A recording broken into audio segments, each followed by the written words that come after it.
இதை பார்க்கும் அடியார்கள் நாமளும் இந்த மாதிரி உழவாரத் திருப்பணி பண்ணி நமது கர்மவினையை போக்கிக் கொள்ள வேண்டும். இறைவனுக்கு தொண்டு செய்ய வேண்டும். நல்ல நல்ல கர்மங்கள் நாம் பண்ணுவதால் நாம் செய்த பாவங்கள் குறைந்துவிடும். அதுதான் உழவாரத் திருப்பணியின் நோக்கம்.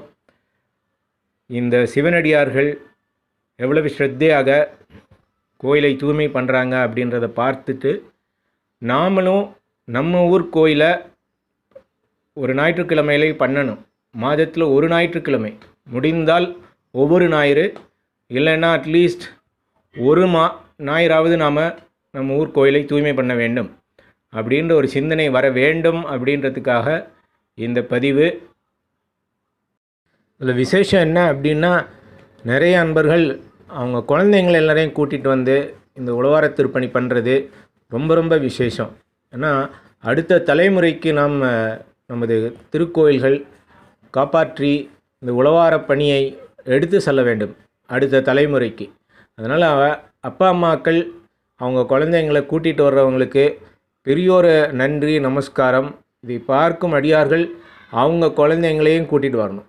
இந்த யங்ஸ்டர்ஸ் எல்லாம் வந்து இப்போ இந்த ஜிம்மில் எல்லாம் போய் வேலை பண்ணிகிட்டு இருக்கிறாங்க இல்லையா, அவங்க எல்லாம் இதை பார்த்துட்டு நாம் இந்த மாதிரி கோயில்களில் ஏதாவது பண்ணலாமே அப்படின்ற ஒரு சிந்தனை வரணும். அதுதான் இந்த யங்ஸ்டர்ஸ் எல்லாம் பண்ணுறாங்க. அந்த காலத்தில் ராஜாக்கள் எல்லாம் போர் புரிஞ்சாங்க. அந்த ரெஸ்டிங் டைமில் எல்லாம் கோயிலெல்லாம் கட்டியிருக்கிறாங்க. அப்படி தான் நம்மளுடைய உடலை வலுப்படுத்தினாங்க. அந்த முறையை நாமளும் இந்த உழவாரத் திருப்பணி மூலமாக மீட்டெடுக்க வேண்டும்.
ஞானசம்பந்தருடைய குருவருள் கருணையினாலும் நம்ம எல்லாம் ஆட்கொண்டு இருக்கக்கூடிய தில்லை நடராச பெருமானுடைய கருணையினாலும்